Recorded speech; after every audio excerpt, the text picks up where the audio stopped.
Boa noite a todos do Grupo Samaritanos de Jesus.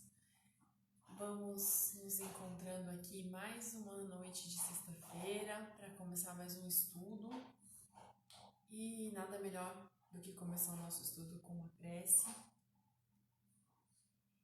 Então, vamos acalmando as nossas mentes, os nossos corações.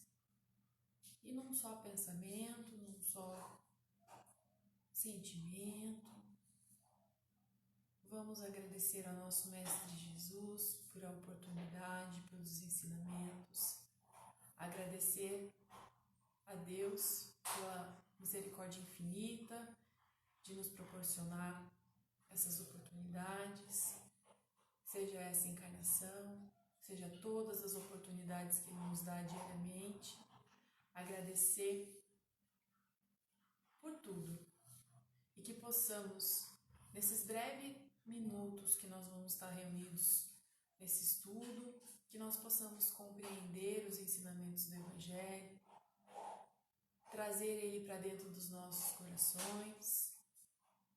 Muito obrigada e que assim seja. Então, mais uma vez, uma boa noite. É muito bom, de alguma forma, estar reunida com todos os nossos amigos dos samaritanos para mais uma noite de estudos. E o tema do nosso estudo de hoje é nós e a nossa família, né?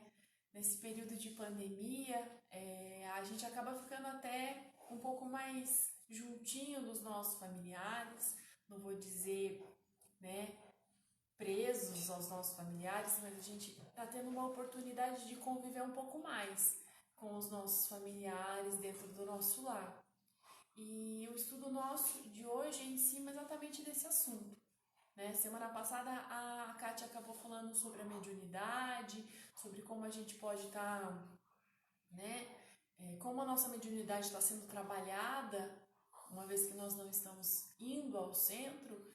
E aproveitando esse assunto, né, eu acredito que a gente começar a ver, né, a oportunidade que nós estamos tendo dentro do nosso grupo familiar, de estar um pouco mais unidos, de estar um pouco, convivendo um pouco mais, né, uma vez que a gente não pode mais estar saindo tanto, né, fugindo, né, do convívio. O estudo de hoje é em cima desse assunto. E procurando um pouco sobre esse tema, né, se a gente for ver o que significa família, família é o conjunto de pessoas que, em geral, ligadas por laços de parentesco, vivem sob o mesmo teto. Então, hoje em dia, nós temos inúmeras formas de família, né? Hoje em dia, nós não temos somente um padrão de pai, mãe e filhos, né? A diversidade de famílias que existem hoje é imensa, né? E dentro desse contexto, né, dentro dessa ideia de família, tudo isso que a gente vai abordar hoje se aplica em qualquer uma delas, né? Seja essa família a estrutura que ela tiver. Então, é interessante a gente começar a analisar o nosso tema de hoje, nessa ideia, porque, legal, é um conjunto de pessoas, né, que em geral podem ter laços de parentesco, mas, né, isso varia, isso depende muito. E daí, quando a gente começa a entrar mais no âmbito espiritual desse assunto, a gente vê Joana de Ângeles colocando uma descrição de família bem legal, que é a seguinte: a família é a base fundamental sobre a qual se ergue um imenso edifício da sociedade, né? Se ergue o imenso edifício da sociedade. Toda vez que a família se enfraquece, a sociedade experimenta conflitos, abalada nas suas estruturas.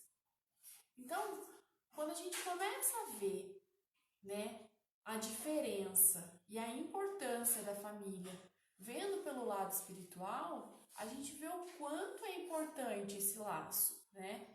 E o quanto ele mexe com a gente, né? a família, quando a gente coloca esse conjunto de pessoas e depois quando a gente começa a ver pelo lado espiritual que ele ergue um edifício da sociedade, que ele é a base da sociedade, né? Existem trechos na literatura espírita que ele fala que a família é o berço, né? Que forma o ser e manda para a sociedade. Então, olha que interessante, né? A gente começar a ter noção dessa responsabilidade, do quanto uma família é importante. E quando a gente começa a pensar nesse assunto da pandemia, de tudo isso que a gente está vivendo, de toda essa situação, a gente começa a ver que esse colapso todo vem afetando, né, esses problemas familiares, essas dificuldades de relação dentro da família, tudo isso vem gerando consequências para toda a sociedade, né? Muitas pessoas já têm observado, né? Muita gente até acha que é castigo ou algo do tipo, mas nada mais é do que consequência. E daí no Livro dos Espíritos, na questão 775, a gente vê que fica um pouco mais claro isso ainda mais. Quando Kardec pergunta aos espíritos qual seria para a sociedade o resultado do relaxamento dos laços familiares, então, o que impactaria para a sociedade, né? O que aconteceria com a sociedade com esse relaxamento, com esse pouco caso, com essa falta de cuidado com os laços familiares? E os espíritos respondem de forma bem categórica, né? Uma recrudescência do egoísmo. Tá? O que é recrudescência? Então, seria o quê? Um aumento significativo. Então, olha para a gente ver o quanto a família ela tem um papel primordial na sociedade, o quanto ela interfere na sociedade que a gente vive hoje, né? Poxa, se a gente não tiver um cuidado com os nossos laços familiares, a gente vai ter um aumento significativo do egoísmo. E o egoísmo, na questão 913, se eu não me engano, já é listado como o maior, vamos dizer assim, o maior defeito, a maior dificuldade da raça humana, né? Nós sofremos, muitos dos males que nós sofremos hoje é devido ao nosso egoísmo. E se a gente fala que o afrouxamento, né, o relaxamento dos laços familiares aumenta o egoísmo, e se nós investíssemos nos laços familiares? E se nós cuidássemos com mais carinho, com mais dedicação dos nossos laços familiares? A resposta seria inversa. Então, quando a gente começa a se dedicar mais, a ter um pouco mais de cuidado com os nossos laços familiares, a gente vai automaticamente aprendendo, exercitando um pouco mais a lei do progresso, a lei do amor, a paciência, o respeito, a resignação. E muitas vezes não é fácil. Ah, Fernanda, legal, você está me falando que se eu me dedicar mais aos meus laços familiares, se eu tiver mais paciência no meu lar, se eu tiver mais resignação com os meus parentes, o mundo vai se tornar um lugar melhor. De certa forma, sim. Mas isso é fácil? Não, né? Porque muitas vezes os nossos familiares, eles vão ser os nossos, vão ser laços que nós temos que realmente resolver.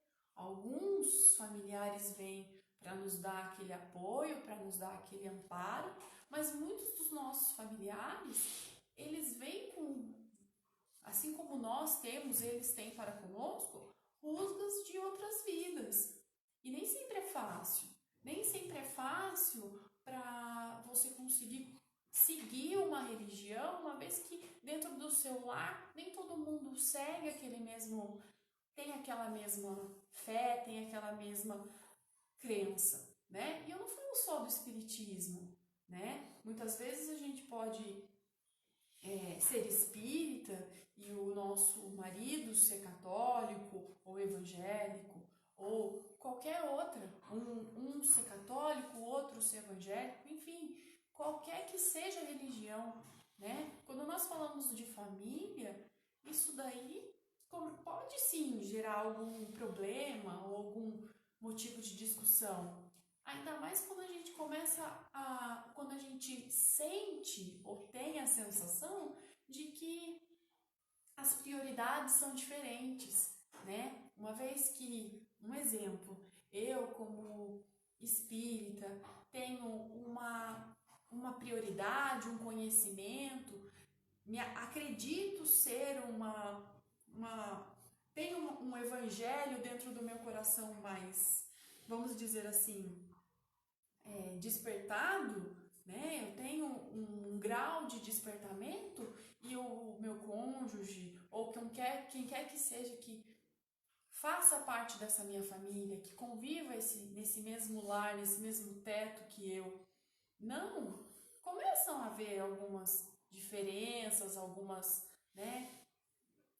situações que geram desconforto.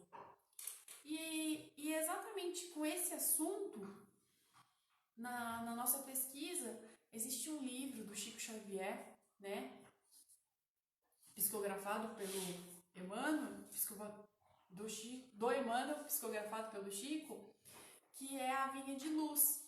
E no capítulo 88, o título é bem referente até um pouco esse assunto que nós estamos abordando referente à família, que é Tu e Tua Casa. Eu vou ler o trechinho para que a gente possa dar uma discutida e, como posso dizer, a gente possa dar uma refletida sobre esse assunto de uma forma melhor. Então, capítulo 88, Vinha de Luz. Tu e Tua Casa. Tem um trecho de Atos que é o seguinte: E eles disseram: Crê no Senhor Jesus Cristo e serás salvo, tu e tua casa. Atos, capítulo 16, versículo 31. E o capítulo começa da seguinte forma: Geralmente, encontramos discípulos novos do Evangelho que se sentem profundamente isolados no centro doméstico.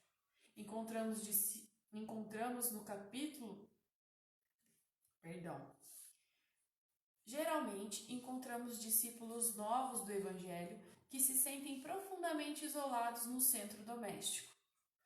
No capítulo da crença religiosa, afirmam-se absolutamente sós sob o ponto de vista da fé e alguns desapercebidos do exame sério. Tocam a salientar o endurecimento ou a indiferença dos corações que os cercam. Esse reporta-se à zombaria de que é vítima. Aquele outro acusa familiares ausentes. Tal incompreensão, todavia, demonstra que os princípios evangélicos lhe enfeitam a zona intelectual sem lhes penetrarem o âmago do coração. Então, olha que interessante e que tapinha, né, que a gente leva de luva, de pelica, quando ele fala que quando a gente fica se doendo muito com essa indiferença, com essa zombaria, ou que a gente fica se incomodando muito com essa ausência, com essa diferença de preocupações referentes ao Evangelho, é sinal que a gente não está ainda tão voltado para o Evangelho. A gente ainda está muito voltado para essas pequenas coisas materiais, para essas pequenas diferenças, pequenas coisas que nós ainda estamos dando atenção, sendo que o Evangelho, ele é amor, ele é compreensão, ele é paciência, resignação. Então, dentro do ambiente familiar, essas rusgas, esses desentendimentos, essas zombarias, esse sarcasmo que muitas vezes acontece, nada mais é do que um exercício, né? E se nós realmente estivermos entregues ao Evangelho, o Evangelho tiver entrado dentro dos nossos corações e das nossas mentes, isso não vai ser motivo para nós desistirmos, né? E em cima desse assunto, tem uma história, né, uma passagem do Mestre Jesus com a Joana de Cusa, que é bem legal e exemplifica assim muito bem esse assunto de hoje, esse tema de hoje. Eu vou ler porque eu não consigo contar essa história e nem falar a mensagem conforme o Cristo fez, né? Então, para ficar bem real, bem fiel ao ensinamento, eu vou ler essa historinha de forma bem resumida, tá? Então, Joana de Cusa.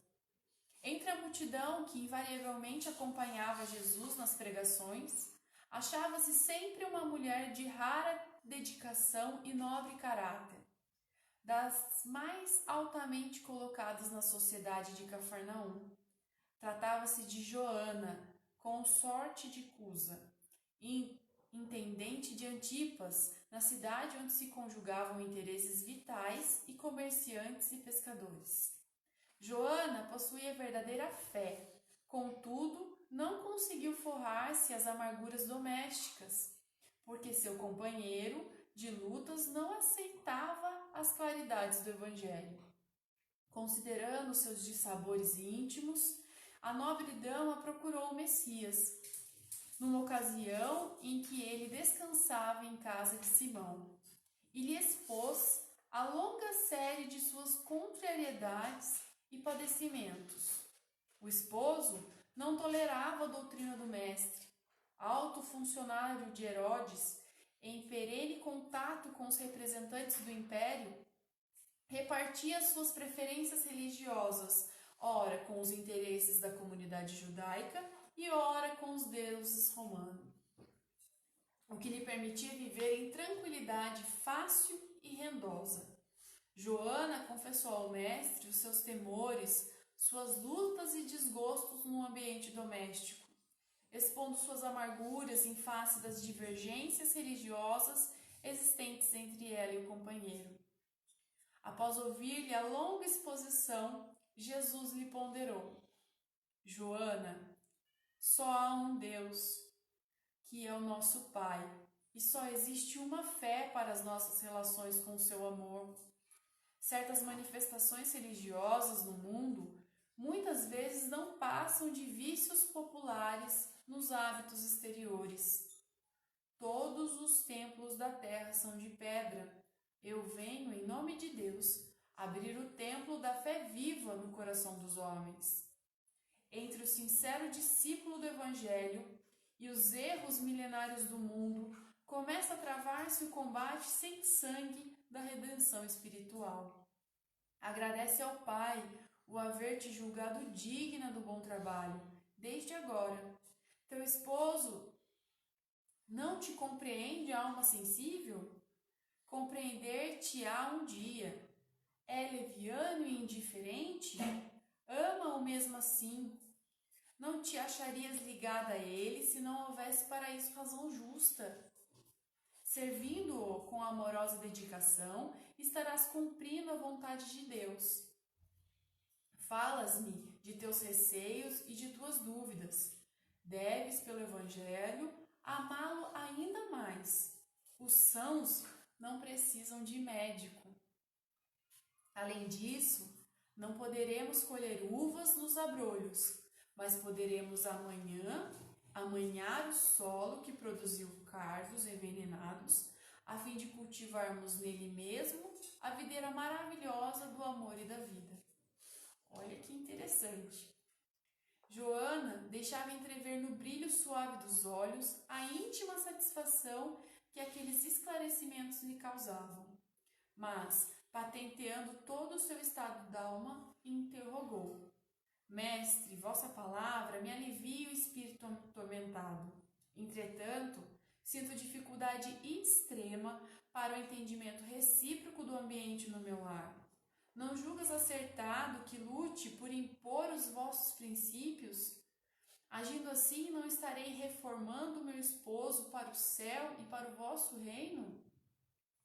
Cristo sorriu e retrucou: Quem sentirá mais dificuldade em estender as mãos fraternas será o que atingiu as margens seguras do conhecimento com o Pai, ou aquele que ainda se debate entre as ondas da ignorância ou da desolação, da inconstância ou da indolência do espírito? Quanto à imposição das ideias, continuou Jesus, por que motivo Deus não impõe sua verdade e o seu amor aos tiranos da terra? Por que não fulmina com um raio o conquistador desalmado que espalha miséria e destruição com as forças sinistras da guerra? A sabedoria celeste não extermina as paixões, transforma-as. Aquele que semeou um mundo de cadáveres desperta às vezes para Deus apenas com uma lágrima. O pai não impõe a reforma aos seus filhos, esclarece-os no momento oportuno. Joana, o apostolado do Evangelho é o de colaboração com o céu nos grandes princípios da redenção. Sê fiel a Deus, amando o teu companheiro do mundo como se fora teu filho. Não percas tempo em discutir o que não seja razoável. Deus não trava contendas com as suas criaturas e trabalha em silêncio por toda a criação. Vai, esforça-te também no silêncio, e quando convocado ao esclarecimento, fala o verbo doce ou enérgico da salvação, segundo as circunstâncias. Volta ao lar e ama o teu companheiro como o material divino que o céu colocou em tuas mãos para que talhes uma obra de vida, de sabedoria e amor. Joana de Cusa experimentava um brando alívio no coração. Enviando a Jesus um olhar carinhoso, ainda ouviu suas últimas palavras. Vai, filha, sê fiel. Então, olha que interessante, né? No caso, a história da Joana de Cusa é a relação entre marido e mulher, né?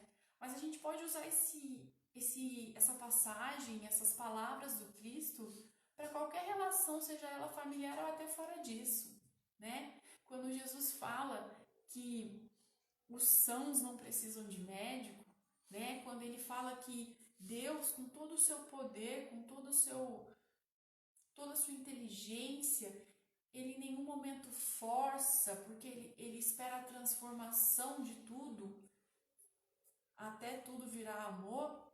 Ele nos mostra a grandeza dos ensinamentos que estão contidos no Evangelho. Ele nos mostra a certeza, né?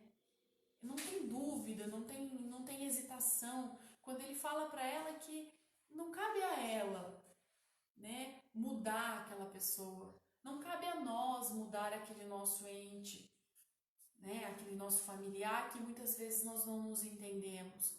Cabe a nós amá-lo como um filho, né? Como Deus nos ama e vê em nós todas essas faltas, todas essas falhas, todas essas nossas dificuldades. Quando Deus olha para nós, Ele nos vê como uma criança, né? Então, que nós possamos ter esses olhos para com aqueles nossos familiares que são difíceis, né? Que nós possamos começar a educar a nossa mente, educar a nossa visão, para quando a gente se deparar com aquele nosso familiar difícil, a gente conseguir enxergar ele como uma criança, como um filho nosso, que muitas vezes faz alguma coisa, erra, ou faz coisas que nós sabemos que não é o certo, ou que nós de alguma forma julgamos não ser o certo. Mas deixa, o tempo vai passar, né? Aquela situação, aquele sentimento vai se transformar. E voltando um pouquinho para o nosso, né, para o início, quando a gente fala que a família é o berço da sociedade, é de lá que vamos conseguir extirpar ou então aumentar o egoísmo no mundo, cabe a nós essa tarefa, essa reflexão de que o que eu faço perante aos meus familiares, que eu julgo muitas vezes difíceis ou não, para me entender com eles, compreender, Não julgar. Ah, mas ele me faz isso, ele me fez aquilo, ele me fala isso, ele me trata dessa forma. Não, isso é tudo ele, é tudo o outro. Mas e o que eu posso fazer, né? A gente tem que ter um pouco na nossa mente o quanto a gente tem uma visão limitada dos nossos laços familiares. Uma vez que nós só estamos vendo aquele momento, nós só temos a lembrança dessa encarnação. A gente não sabe por que muitas vezes existe tanta mágoa, tanta dificuldade naquele relacionamento, porque a gente não sabe de tudo, de toda a nossa história com aquele espírito. Então, muitas vezes, nós temos amigos, né, colegas, que nos dão tanto amparo, existe tanta afinidade. E daí no capítulo 14 do Evangelho segundo o Espiritismo, nós vamos ter a explicação, né, dos laços espirituais e dos laços sanguíneos como uma forma de justificar isso. Então, nós que acreditamos nas inúmeras encarnações, né, sabemos que as nossas relações de hoje não são de hoje, né? São de longas datas e que nós vamos continuar tendo essas relações, nós vamos continuar tendo esses relacionamentos até que toda mágoa, toda tristeza, todo ódio, todo egoísmo se transforme em amor. É como o Mestre Jesus diz na história de Joana de Cusa. O Mestre não extirpa nada, ele espera a transformação. E essa transformação é sempre em amor. É tudo, seja que tudo aquilo que nós temos de ruim se transforme no verdadeiro e no mais puro amor que nos cabe sentir. Então, olha como a gente tem sim força, a gente tem capacidade, a gente tem capacidade de compreender. Basta que a gente comece a enxergar de outra forma. Assim como o Mestre Jesus sugere a Joana uma nova forma de enxergar aquele companheiro, vamos exercitar dentro de nós uma nova forma de enxergar aquele parente, aquele marido, aquela esposa, aquele pai, aquela mãe, aquele irmão, que a gente tem aquela dificuldade, que a gente tem aquela diferença, né? Quem sabe se nós conseguirmos enxergar aquela pessoa que a gente tanto tem dificuldade, que a gente tanto briga, que a gente tanto discute por diferença de pensamento, por diferença de ideologia, por diferença de forma de enxergar a vida, por tantas coisas, será que a gente não consegue começar a enxergar esse nosso irmão com um pouco mais de carinho, enxergar ele como uma criança, né? Então, né, como tudo que eu falei não se aplica somente a quem está, né, nos ouvindo, isso se aplica a mim, a todos nós, fica esse convite de nós tentarmos, de alguma forma, exercitar isso dentro de cada um de nós, né? E depois desse exercício dentro do nosso ambiente familiar, levar isso também para fora, no nosso ambiente de trabalho, nas nossas relações externas, né? Que da mesma forma existem diferenças, da mesma forma que existem afins, que nós possamos começar a exercitar esse pensamento de que todo aquele que não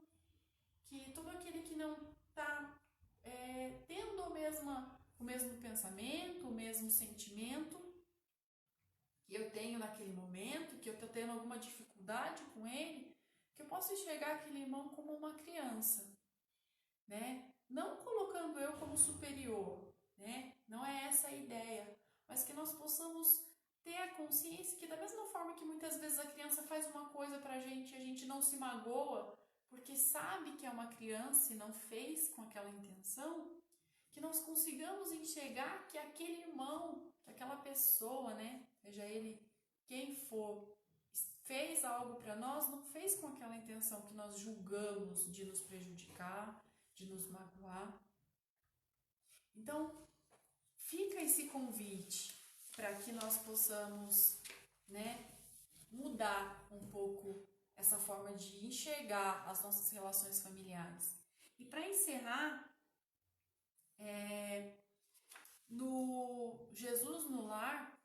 tem um trecho do Neio Lúcius que, para quem leu 50 anos depois, né, ele é o avô da Célia e ele aprende muito com toda aquela renúncia dela.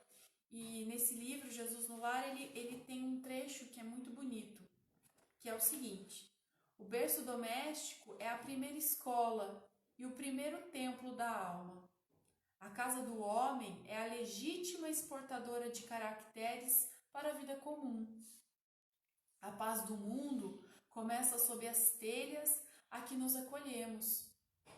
Se não aprendemos a viver em paz entre quatro paredes, como aguardar a harmonia das nações? Se não habituarmos a amar o irmão mais próximo, associado à nossa luta de cada dia, como respeitar o eterno Pai que nos parece tão distante? Então, a gente muitas vezes pede tanto a paz no mundo, o amor, o equilíbrio, né?